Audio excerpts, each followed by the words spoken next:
Kofi marched down the dirt path leading to his village, the Ashanti hills rising behind him like old friends. The war had been brutal, but the thought of seeing his wife, Amma, had kept him going through the darkest nights. His chest tightened with anticipation as he approached the village gates. It had been years since he left to fight for his country, but now he was finally home. As he crossed into the village, the warm greetings from the elders and children did little to calm the unease that had crept into his heart.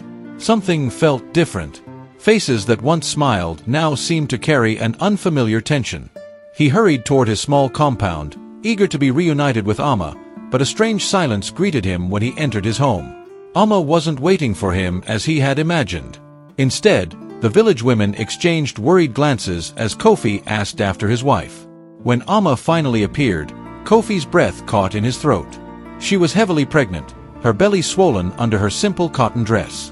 The sight hit him like a blow. He had been gone for nearly 3 years, and there was no way the child could be his.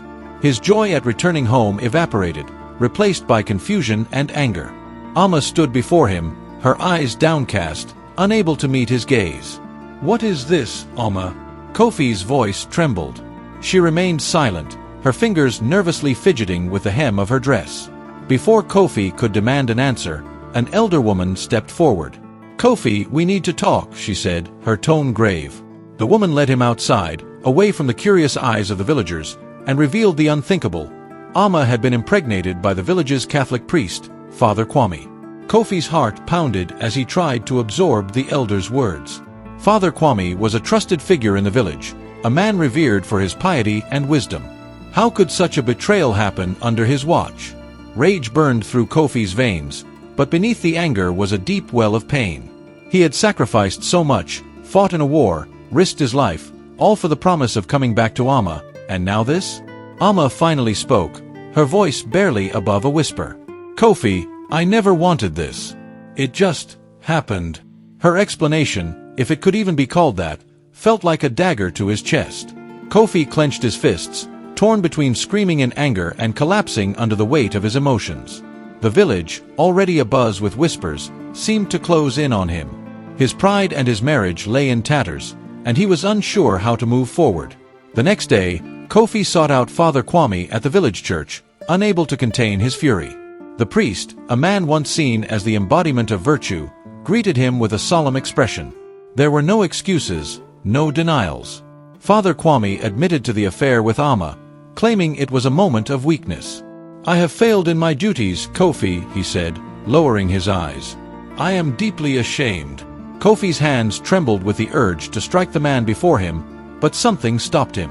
The priest's remorse was genuine, but it did little to soothe Kofi's anger. "You've destroyed my family," Kofi hissed. Father Kwame bowed his head in silence, offering no defense. Kofi left the church, the weight of betrayal pressing down on his shoulders. But as he walked back to his home, he realized that his rage was only the beginning of the battle he would face. News of Amma's pregnancy and Father Kwame's betrayal spread like wildfire through the village. The once friendly community became a breeding ground for gossip and judgment. Some sided with Kofi, sympathizing with his pain, while others whispered that Amma must have seduced the priest. The division deepened with each passing day, and Kofi found himself at the center of the controversy, torn between defending his wife and confronting the man who had wronged him. The village council, made up of elders and leaders, convened to discuss the scandal. Kofi was called to speak before them, along with Amma and Father Kwame. As they stood in the village square, surrounded by curious onlookers, Kofi felt the full weight of his dilemma. Would he seek justice through violence, or could there be another way to salvage what remained of his life? That night, Kofi and Amma sat together in their small home for the first time since the revelation. The silence between them was heavy, filled with unspoken words. Kofi stared at the floor, trying to gather his thoughts, while Amma cradled her pregnant belly. He wanted to understand, to know how this had happened, but every time he opened his mouth, anger clouded his mind.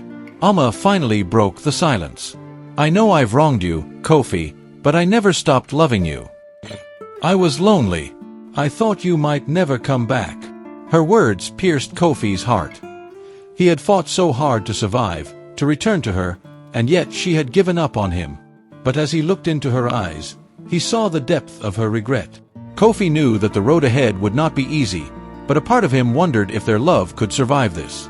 As the days passed, Kofi found himself caught between the modern teachings of the church and the ancient traditions of his ancestors. In the Ashanti culture, family honor was paramount, and the betrayal of a spouse was a serious offense.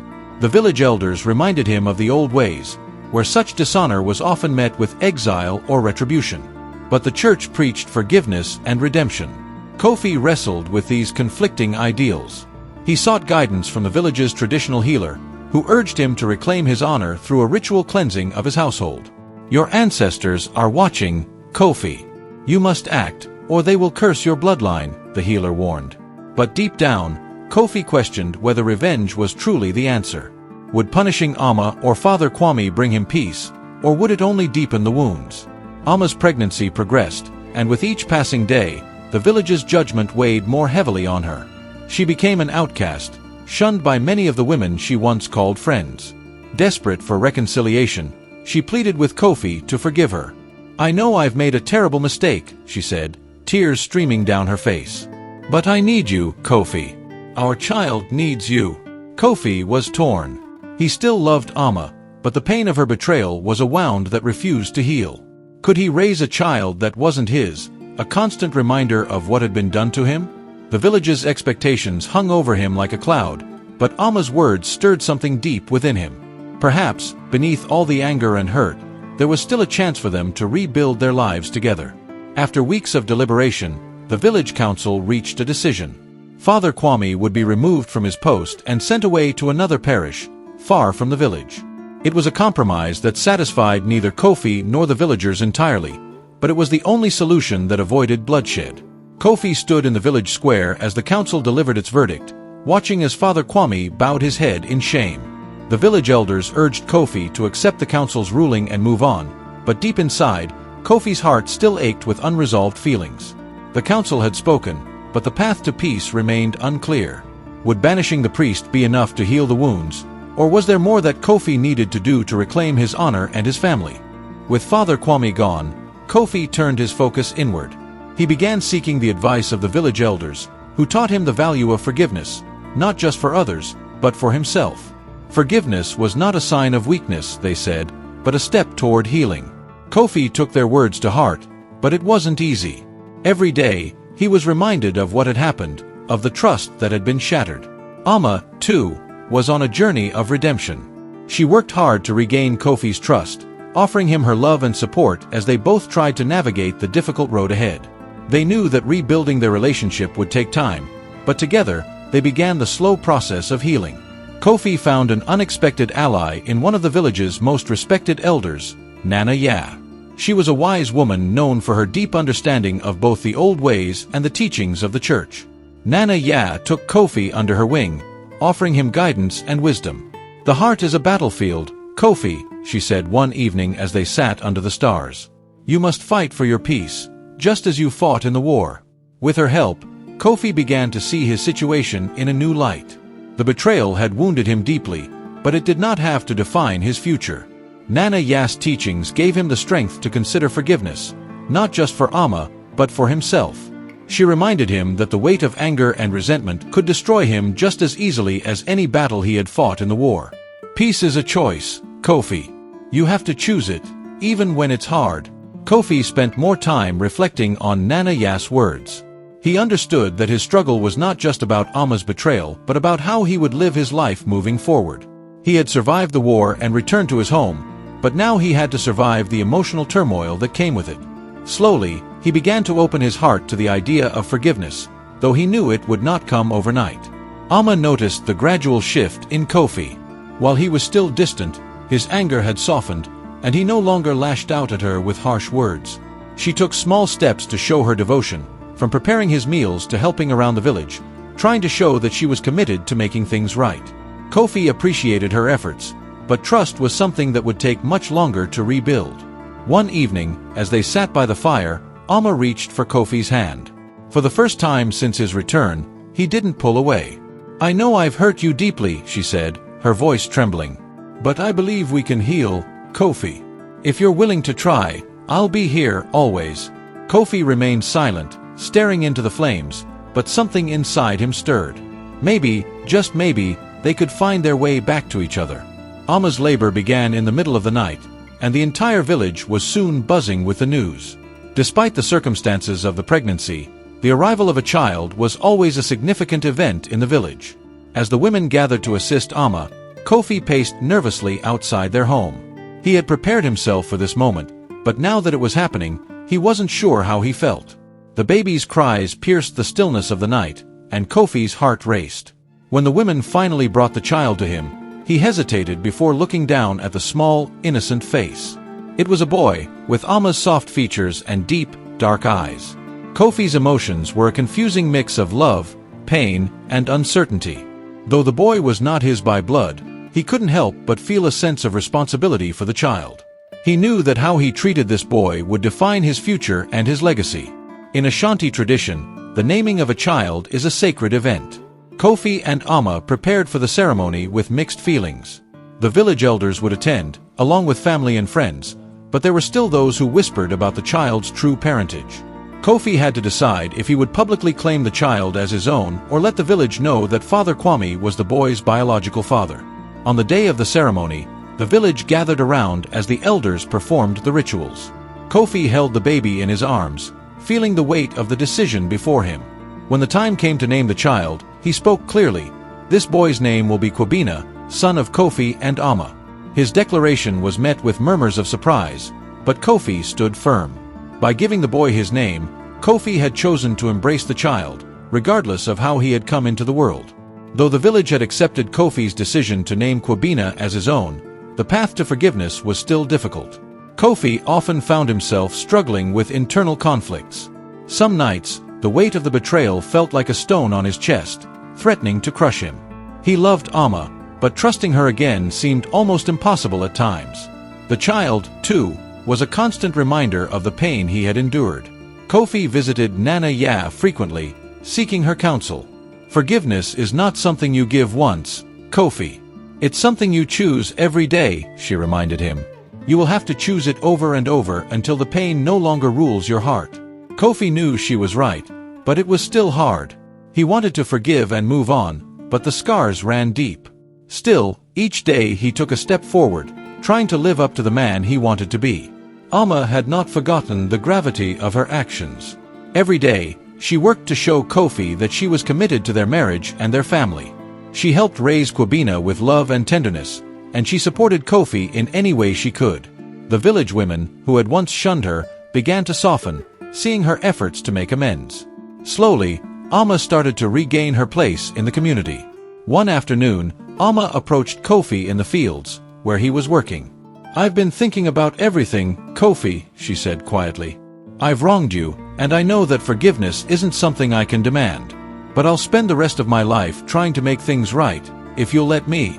Kofi looked at her, seeing the sincerity in her eyes. He knew that Ama was sincere, and though he wasn't fully healed, he began to see the possibility of a future where they could be happy again. As time passed, the whispers in the village began to fade. People moved on to new events and new scandals, and Kofi's family was no longer the center of attention. Some villagers continued to gossip, but Kofi no longer cared.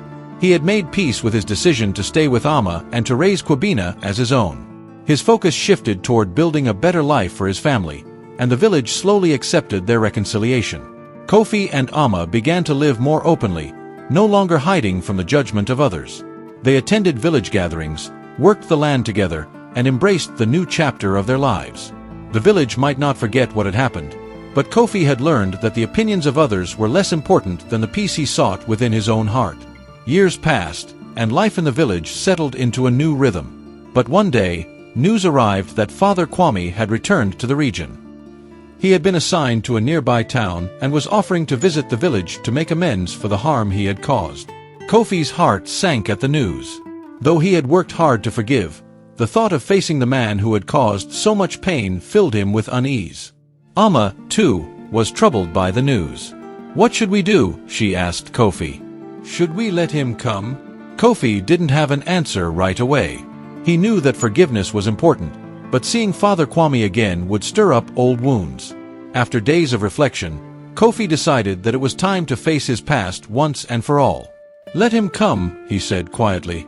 "We need to close this chapter." When Father Kwame arrived in the village, it was a somber occasion. He stood before the village elders and the entire community, admitting his sins once more and asking for forgiveness. His voice was steady, but there was a deep sadness in his eyes. Kofi stood in the crowd, his heart pounding as he listened. The man who had once been a pillar of the community now seemed broken, a shadow of his former self. When Father Kwame approached Kofi and Amma, he bowed his head. "I know I have caused you great pain, and I am truly sorry. I have spent years repenting for my actions, but I know that my words may not be enough." Kofi looked at the priest, feeling a mix of emotions. The anger he had once carried was still there, but it had lessened over time. After a long pause, Kofi spoke. "I forgive you," he said, his voice low but firm. "But we will not forget." With Father Kwame's visit behind them, Kofi and Amma felt a sense of closure. The journey had been long and difficult, but they had come through it stronger than before. They had rebuilt their marriage, raised Kwabena with love, and learned the value of forgiveness and resilience. Though the scars of the past would always be there, they no longer controlled their lives. Kofi stood at the edge of his farm, looking out over the land he had fought so hard to protect. Amma joined him, holding Kwabena's hand as the boy played nearby. "We've come a long way," Amma said softly. Kofi nodded, a small smile crossing his face. "We have. And we'll keep moving forward." Together, they faced the future with hope, knowing that whatever challenges lay ahead, they would face them as a family. Thanks for watching, and I hope you enjoyed this episode. Kindly share, subscribe, and hit the bell button for more stories like this.